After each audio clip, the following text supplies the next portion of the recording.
Buenas tardes a todos y a todas. Lo primero, daros la bienvenida, las gracias por estar aquí hoy en esta presentación de un libro que, bueno, todos conocemos a Juan Carlos, trabajador de esta Casa de la Cultura, muy querido por todos, y es un placer para mí presentar este libro junto a él. Juan Carlos ya es escritor consagrado, tiene 3 novelas en su haber. No voy a extenderme mucho porque lo interesante es que ahora nos expliquen ellos y nos presenten este libro nuevo. Como decía, tiene 3 novelas en su poder: La vida imperfecta, Justicia invisible y La maldición de Judas.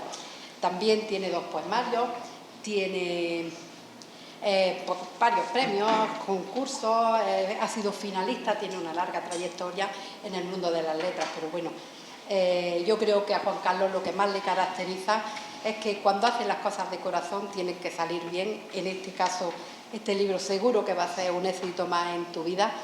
Y decirte, Juan Carlos, que han sido 4 años apasionantes, 4 años de compartir trabajo, que hemos sido compañeros y que sobre todo me llevo un amigo de aquí. Así es que yo no tengo mucho más que decirnos, sino que disfrutemos de esta presentación. Bueno, iba a presentar a las personas que nos acompañan aquí hoy, pero bueno, la emoción muchas veces pues puede y lo hago ahora. Nos acompaña José Cabrera, que es profesor de instituto de lengua y literatura, es poeta y crítico literario. Muchísimas gracias por estar aquí, José. Constanza González Ferrer, alboloteña también, yo creo que conocida por todos, es poeta. Y a la guitarra nos va a interpretar unas piezas Carlos Leas, que es profesor de la Escuela de Música de aquí de Albolote. Así que darle las gracias a todos por estar aquí con nosotros, a ustedes por asistir y a Juan Carlos desearte toda la suerte del mundo. Muchas gracias.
Buenas tardes.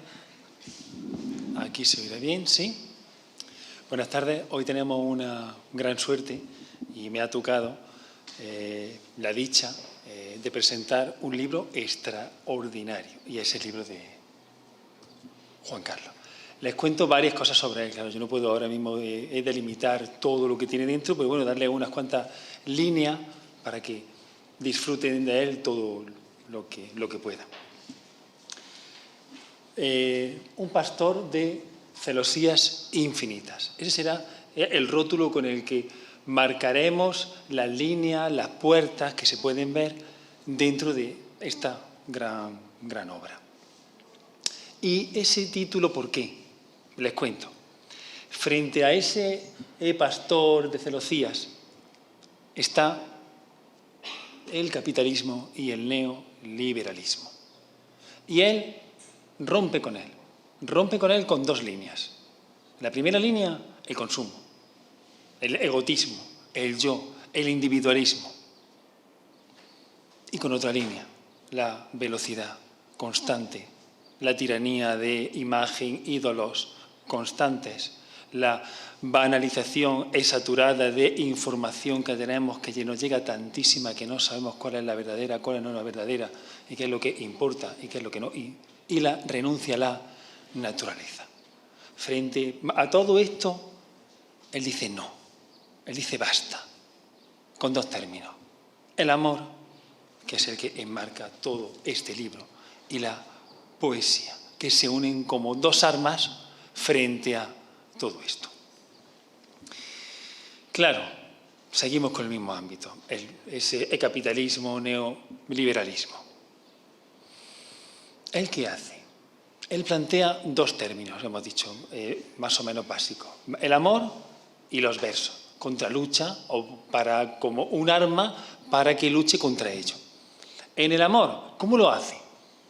La naturaleza, sobre todo, utiliza muchos términos de la naturaleza, pero no una naturaleza que esté por ahí fuera, ni exótica. Es el kilómetro cero, es mediterránea. Es de las estaciones, de los meses, de los frutos, de las floraciones nuestras, de nuestra tierra. Jazmines, bugambillas, naranjo, madreselva, hierbabuena, uva, un montón de cosas, utiliza muchísimas. Para reflejar todo eso, estoy dentro de la naturaleza. Y el amor también, los limones, perdón. Y ese también lo está planteando en otro término, en otro ámbito, en el agua. El agua como vida, el agua como río, el agua como mar. Y también en tres términos clave, que son los que más salen. El mar, el manantial y acequia. Claro, en nuestro campo, en nuestro ámbito es lo más cercano. Lo femenino, la vida. Todo eso es lo que rodea ese libro y que tapa a el capitalismo neoliberalista, que es contra lo que va. Por un lado eso. Y por otro lado, el capitalismo neoliberalismo frente a el verso, poesía. ¿Cómo lo hace? Lo plantea también en dos términos. El verso, la poesía, el libro como la expresión de los sentimientos y, por otro lado, como un grado de conocimiento. Es decir, vuelca el conocimiento que él tiene sobre un campo, sobre el amor, en el libro. Lo vuelca en plano de un sentimiento y también en plano de voy a intentar mostrar todo lo que hay dentro de mí en los dos planos. Y todo esto se une en los sentidos, los 5 sentidos. Pondré un ejemplo de un poema. Hay muchísimos poemas que tratan todo este ámbito, ¿no? Pero el de la risa si la risa tuviera, quizás fuera el que más puede verse los 5 sentidos. Hay uno que no trata en este poema, pero hay otro poema en las 2 páginas siguientes que lo trata por completo. Es decir, compensa, lo tiene muy claro, muy medido el libro entero. En este poema, si lo ven, en cuatro estrofas, en la primera, lo fundamental sería la mirada, el color, la luz, el resplandor, la claridad. Fíjense cómo juega, ¿no? No te vas dando cuenta, pero está hablando de solo el sentido de la mirada. Hay otros sentidos, pero ese es el que más resplandece. En el segundo, el oído, la voz, el clamor, el cantor, el rumor, en tríadas de 4. Utiliza esos 4 y va repitiendo 4 elementos en los 2 primeros. En el tercero, el tacto. Tacto, refresca, relente, llueve, esa lluvia que te cae, ¿no? En términos de 4. Y en el último, que sintetiza ya algo más, el gusto. Esa lengua, garganta y dulce. Está todo muy calculado. La expresión de los sentimientos, el conocimiento, el sentido reflejado ahí, ¿no? Falta uno, sí, falta uno. El olfato, que a los 2 poemas utiliza un poema entero donde está desarrollado, todo calculado. Pero no se nota, que es lo bueno, ¿no? No se nota. Alguna puerta más, la comunicación. Claro, en la comunicación es fundamental, porque lo que él plantea es que frente a el capitalismo, el verso, los versos, la poesía, la lírica, sirven. Entonces, de la unidirección en la que estamos todos, pues últimamente, no hay un diálogo, lo que hacemos es unidireccional, últimamente unidireccional. Y si no, en las redes sociales, que es exposición continua de lo privado, y cuanta más exposición hay, más éxito hay. Cuando sabemos que no, que es todo lo contrario, ¿no? Y su libro es lo contrario. No, es bidireccional, va hacia un tú, va dirigido a un tú, solo a ese tú. Los demás podemos verlo, no podemos verlo, podemos comprenderlo, no. Pero es intimismo, sin ninguna exposición. No quiero que me digas que me gusta, no quiero ningún like, me da igual. Y por eso, menos exposición, más felicidad. Y todo esto se une con 2 términos, que es ese sí. Hay 2 síes. Está el sí condicional, si tuviera, si fuera, si me dieran más like, frente al sí suyo, que es un sí en positivo, en una afirmación rotunda de la poesía, de la vida, de querer a alguien, sin duda. Y todo eso se une, y cierro ya, con la física cuántica y con el pastor de celosías. Les cuento. La física cuántica lo que hace es incertidumbre. Plantear como el principio de incertidumbre de Heisenberg y muchas cosas más. En sus versos sucede algo más o menos similar. Él lo que nos cuenta es su vida, sin ninguna seguridad, con la incertidumbre que puede tener que uno viva para el día siguiente, ¿no? Pero también nos cuenta la interconexión de la totalidad. La naturaleza que hemos hablado, con el amor, con los ríos, con los frutos, con los meses del año, con el universo. Y todo eso lo une. Claro, todo eso genera una destrucción del individualismo. Lo que él quiere es la colectividad. Y todo eso se une ya, y cierro, con el pastor de la celosía.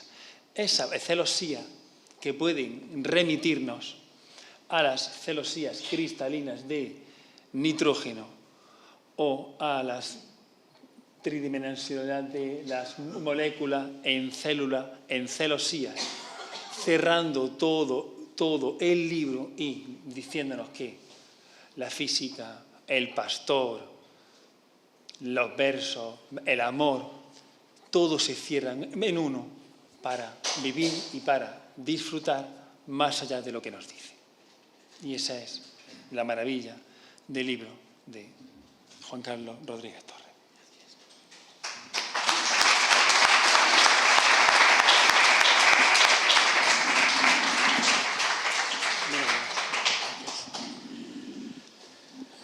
Bueno, me vais a permitir que mis primeras palabras sean para un amigo que nos dejó ayer,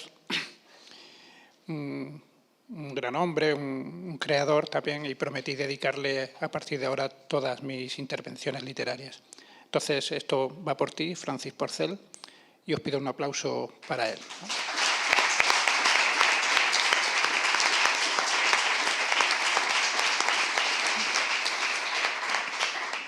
Bien, voy a empezar dando las gracias porque, como veis, estoy muy bien rodeado. Me gusta rodearme de buena gente, de amigos, porque, bueno, para estar como en casa.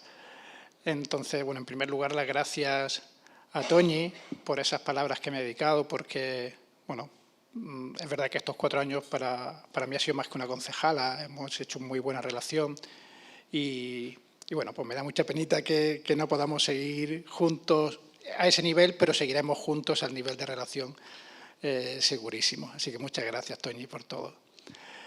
Bueno, gracias a Carlos. Ya lo habéis oído, ¿no? ¿Qué os voy a decir? Pero además de ser un gran guitarrista, Carlos y yo hablamos mucho de literatura. A él también le gusta escribir, le gusta la literatura, y hemos echado muchos ratos en el despacho cuando él viene o cuando sale, hablando de literatura, hablando de las editoriales, de lo que escribe uno, de lo que escribe el otro, poniendo verde a unos, a otros. Nos gusta, ¿no? Y bueno, pues también se ha creado esa relación de, pues eso, de creadores, de artistilla, que nos gusta tener nuestras tertulias y que, bueno, pues hoy ha estado aquí acompañándome y va a seguir, porque luego tocará otra pieza más. Bueno, ya lo habéis escuchado. Entenderéis por qué estoy tan contento, tan feliz de que él haya escrito el prólogo de este libro, porque no solamente es que sea un buen amigo, sea un gran poeta, es que sabe mucho de poesía, es que saca cosas de mis libros que ni yo soy consciente, pero que luego son verdad, ¿no? Ya habéis visto ese conocimiento que tiene, esa capacidad de análisis, no. Bueno, es una maravilla tenerlo, así que muchas gracias, Pepe. Y Constanza, lo he dicho a mucha gente, Constanza es mi poeta favorita, que no se enfade nadie, pero es verdad que a ese nivel yo la admiro muchísimo, muchísimo, que creo que escribe la poesía más bella que yo he leído nunca. Y bueno, y siempre está también disponible, siempre cualquier cosa que le pido, siempre la tengo al lado y siempre me está diciendo, sigue escribiendo, sigue escribiendo, sigue escribiendo, no pares. Y bueno, eso también me ayuda mucho y hoy está acompañándome y va a ser la que va a ir leyendo los poemas. Así que muchas gracias, Constanza, también. Gracias a todos, gracias a Maribel, que es ese tú del que hablaba antes José Cabrera, al que yo dedico este libro. Y bueno, gracias a todos por venir, gracias a mi hija que está ahí fuera vendiendo los libros, etcétera, etcétera. Bien, poco más os puedo decir de este libro. Como ya ha dicho Pepe, es un libro de poemas de amor. Cuando digo esto, suelo añadir, y lo digo sin pudor, lo digo sin tapujo, lo digo orgulloso, que no pasa nada, que a veces parece que hablar de amor nos cuesta, es cosa de cursi, es cosa de, bueno, sensiblones, pero luego todos, o si no digo todo, entenderme en general, la mayoría de la gente basamos nuestra vida en el amor, o es una parte o la parte fundamental, pues porque estamos hechos así, genéticamente, biológicamente, para reproducir nuestra especie, pues está ahí el amor que nos hace buscar esas relaciones y bueno, es parte fundamental o quizás la más fundamental de nuestras vidas, a todos los niveles, pero especialmente también en el de las relaciones de pareja. Entonces, pues por eso me parece absurdo que nos dé un poquito de pudor hablar de amor o mostrarlo o compartirlo, ¿no? Pero suele ocurrir. Bueno, pues aquí no hay ningún pudor, no hay ningún tapujo, aquí está expresado libremente. Yo tengo una larga experiencia de amor, más por edad, no por otra cosa, sino bueno, pues ya llevo más de 25 años casado, más otros 7 años de novio, es decir, son muchos años con una persona y, bueno, lógico que tenga esa experiencia. Este libro está escrito en pandemia, como muchos, porque bueno, no hace tanto, hace poquito que estábamos ahí, y también fue un momento, yo creo, para todo el mundo, pero en especial para la gente que escribimos, que hacemos música o que hacemos cualquier cosa, pues como que ese momento íntimo que tuvimos como la necesidad de sacar más cosas, Bueno, pues hubo aquí muchos poemas que tenía que escribir, más que nada por hacer algo, por decir, que estoy aquí encerrado en casa y como no me pongo a una tarea que me anime, no que me haga olvidarme de lo que está pasando, pero bueno, que me refugie un poquito, pues me puedo volver un poco loco. Entonces está escrito, pues sí, básicamente en 2021 fue cuando está escrita la mayor parte del libro, ¿vale? Aunque salga publicado ahora ya en 2023, pero bueno, ya sabéis los procesos, cómo van. Lo que voy a hacer ahora es, el libro está dividido en 3 partes y entonces voy a hablar un poquito de cada parte y conforme vaya hablando de esa parte, pues Constanza nos va a ir recitando un par de poemas de esa parte, ¿vale? Para que veamos también ejemplos de lo que os puedo ir contando, que no va a ser mucho porque va a ser muy rápido, porque aquí el protagonismo lo tiene que tener la poesía. Voy a empezar de atrás adelante. Se divide en 3 partes, como decía. La primera parte en versos, la segunda parte se titula Manual de amor y la tercera parte se titula 10 razones para amarte. Esta tercera parte, 10 razones para amarte, trata de responder a esa pregunta que todos hemos hecho alguna vez o nos han hecho alguna vez en nuestras relaciones de, oye, ¿tú por qué me quieres? ¿No? Porque también a veces, aunque lo sabemos, porque todos lo sabemos, pero necesitamos escuchar, nos gusta escuchar, oye, esta persona que está conmigo, ¿qué es lo que ha visto en mí? ¿Qué es lo que hace que siga a mi lado? ¿No?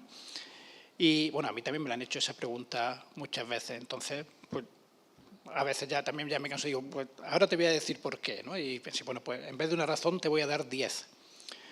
Y cuando decidí dar 10 razones, dije, bueno, pues ya que voy a dar 10 razones, voy a escribirlo en décimas, que queda más bonito.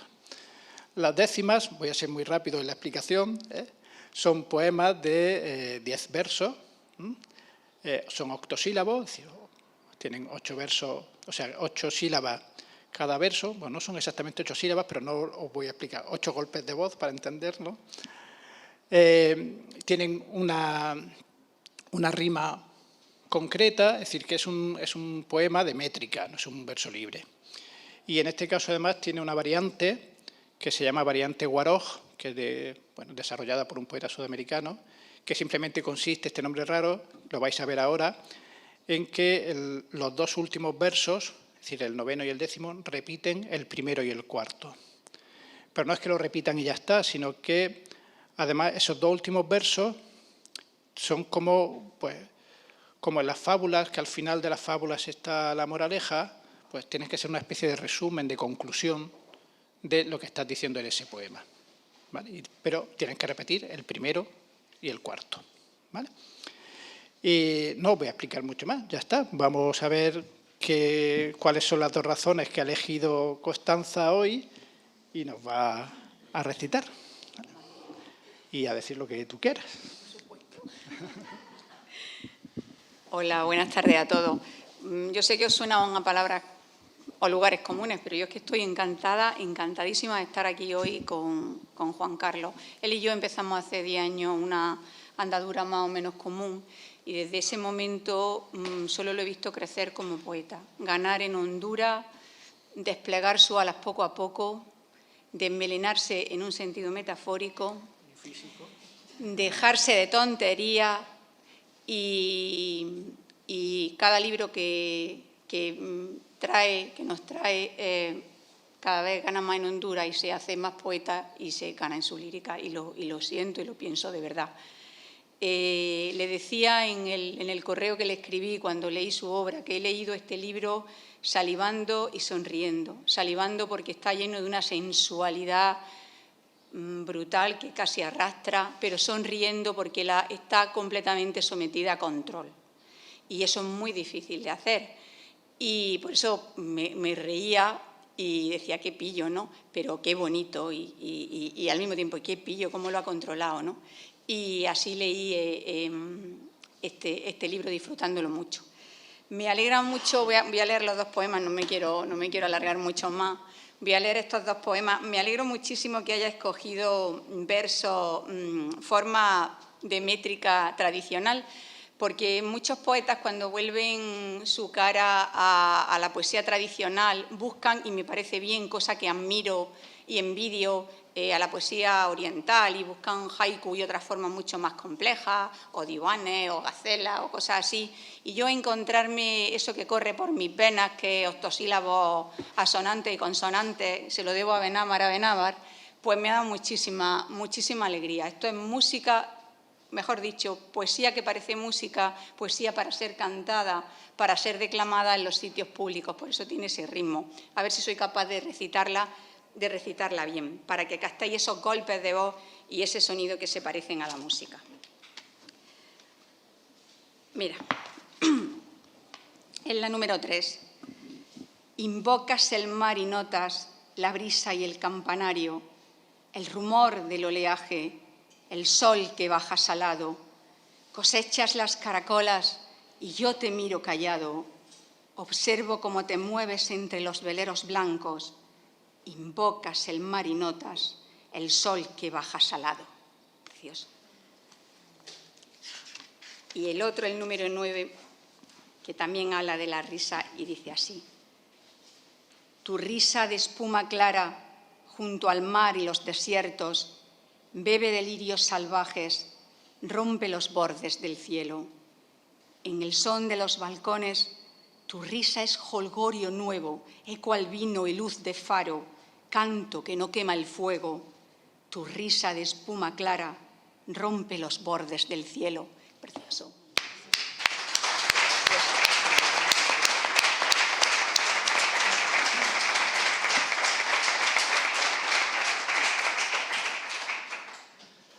Ay, qué bonitos suenan los poemas de uno cuando los lee, otro, os lo puedo asegurar. Bien, pues continuando con la segunda parte, el Manual de Amor. Manual de Amor son un conjunto de poemas cortos y esos no solamente están escritos en pandemia, sino que están escritos en confinamiento.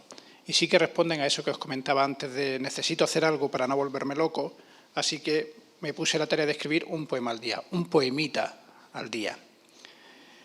Un poemita al día que además, pues para hacerlo más interesante, decidí que cada uno llevase como título una letra del abecedario. De forma que, bueno, pues lo hiciese eso más, pudiese jugar un poquito más.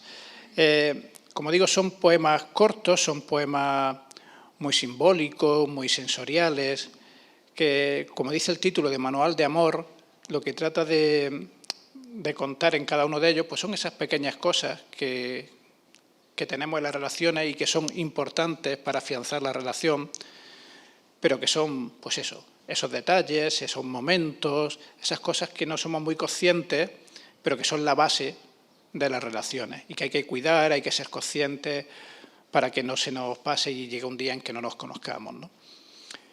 Como digo, pues eso, a diferencia de la parte anterior, son poemas pues un poquito más simbólicos, quizás más difíciles de entender, pero porque en este caso no hay que entenderlos. Son, como digo, muy sensoriales, a mí me salieron del alma así, jugando con la letra, con el sonido de esa letra, pues simplemente pues para que lleguen, gusten y cada uno sienta lo que quiera sentir, ¿no? A diferencia de las otras dos partes, esta sí que juega con eso. Y bueno, pues Constanza nos va a leer ahora otros dos, y que son también cortitos. Bueno, si me lo permitís, voy a leer unas palabras que hoy en esta misma sala, hace unas pocas semanas, el día que se hizo el acto sobre Virginia Woolf, y cuando leí el libro de Juan Carlos me acordé enseguida, está vinculado con lo que tú has dicho de la sensorialidad. Es un fragmento de una carta que Virginia le escribe a una de sus amantes, Habita Southwell West, y dice así: las imágenes de nuestros amores cambian permanentemente y poco a poco. Ya sabes cómo me gusta observar los síntomas físicos. Pasan de ser una visión a ser un sentido, una presencia entre las terceras y cuartas costillas, una opresión física. Estas son las señales que deberían vigilar los escritores. El poema dice así el primero: blanca es la luz y blanco el día, blanco el remanso de piel en donde estribo. ¿No es blanca también la imagen que ha de renacer si olvido? Blanco es el amor, fulgor al vino, blanco el brillo en las palabras que te ofrendo, blanco los recuerdos y blancos como pechos los pasos y el camino. El otro, de la letra G. Guárdame los silencios en la noche, de aquellas noches de calor y los veranos. Guárdame el tacto dócil de tu anverso, el sonido encarnado del clavel a mediodía. Guárdame la promesa impetuosa del incendio, la sugerencia clara del sosiego. Guárdame si acaso en las palabras, guárdame.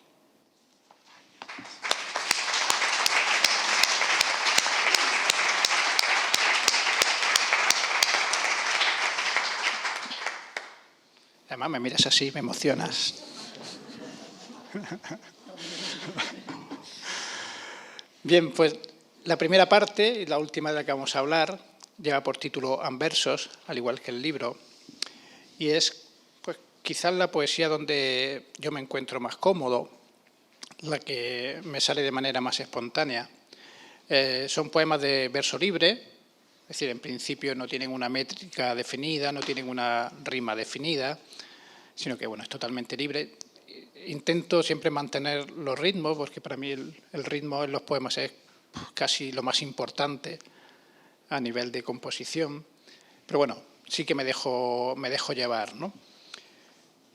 Son poemas mucho más fáciles a la hora de entender, de escuchar, porque van dirigidos a ese tú amado que hablaba antes Pepe, pero de una forma sencilla, clara, directa, destacando momentos, destacando situaciones, destacando valores de la otra persona, recuerdos.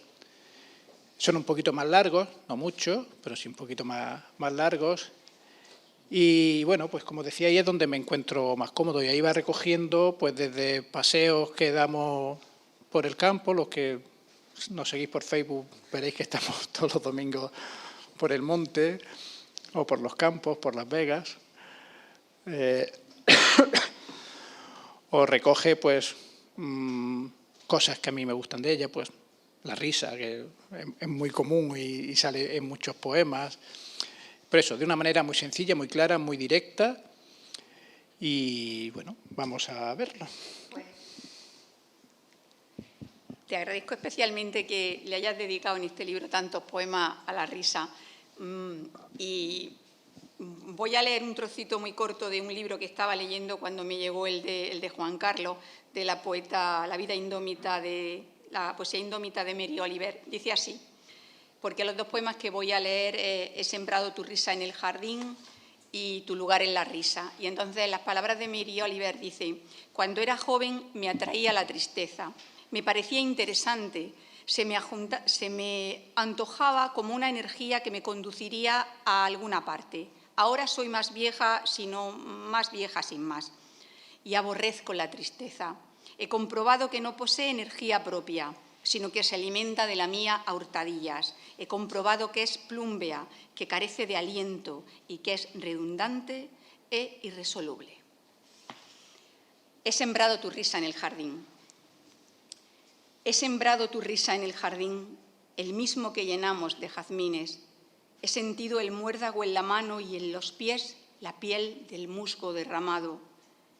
He mirado la flor en las cornisas, aquellas que pusiste a cada lado. He sentido los mares que inspiraron y el suave tacto que desciende en tus rodillas. Me acurruco en el diluvio universal de las palabras que se expanden como plumas en tu boca y van llenando poco a poco los espacios y los huecos de ladrillo en los balcones y los nudos de nogal, los hormigueros, la caliente madriguera de mis manos. He sembrado tu risa en el jardín y he cubierto con retamas el tiempo desvelado. Y el otro, tu lugar es la risa. Tu lugar es la risa, esa que florece imprevisible y que tapas con la palma de la mano en un gesto vano y sutil. Y también la venturosa, la de a poco, la que escucho levemente mientras coso unas palabras a la tarde, esas tardes encarnadas de abril. Tu lugar es la risa y en él me gusta guarecerme, en un rincón, todo derramado y en secreto, haciendo de tu voz la paz que colma la experiencia, mi filón. Y no tiene paredes tu risa, ni puertas, ni ventanas, ni siquiera algún tejado que le impida engalanarse de sol. Tu lugar es la risa, y tu risa el calor en mi costado, tu risa el mar, el jardín, el limonero que resiste uno a uno los inviernos, tu risa río, agua de manantial.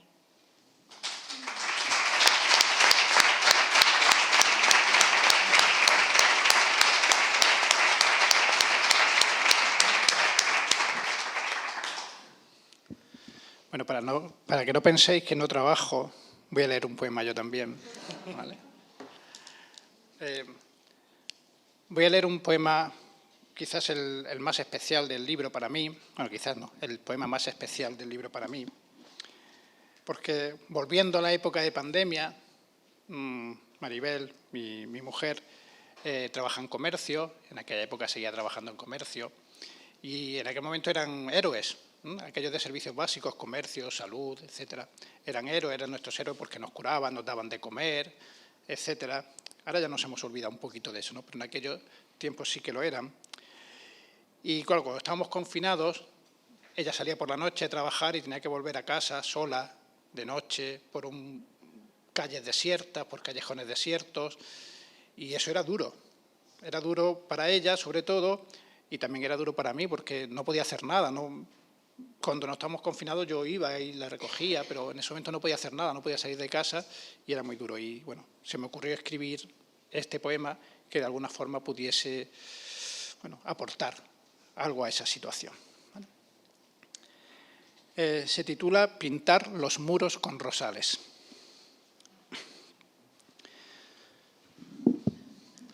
Hay veces que el tiempo me da un respiro y lo dedico a mecerme el alma en los andares. Y a veces pienso, ¿qué digo a veces?, en mesurar la carga con que la vida embiste algunos días tu lugar. Y me atrapan delirios hacedores, cambiar los aires y el color, pintar los muros con rosales, sobre todo aquellos callejones viejos que nos hacen estrechar los cuerpos en los pasos tibios y el rumor. Sí, pienso pintar rosales, de colores rojos los festivos y blancos los veranos, y de un cálido amarillo cuando calmen las palomas y los grillos. Pienso pintar rosales en la noche para que a cada paso en tu regreso te detengas y te envuelvas, y te enrede la codicia por llegar y el afán de disfrutar de cada trazo y volverte un poco loca. Todo el camino de rosales, en las paredes de las casas y en los parques y en el suelo de los cruces y en el aire de los huecos y en el sol y en las farolas y en las puertas de los coches que se acerquen, pintar el mundo de rosales o sembrarlos o contarte uno a uno cada rosal que pienso para darte, y llenarlos de sabores y de aromas, y del tacto de mi piel, del rubor de la amapola en el invierno y de sus olas. Que a veces me da el tiempo algún respiro, y lo dedico a mecerme en los andares, en los tuyos, en ese vaivén pausado que recorre los lugares y se para cuando deja de latir mi corazón.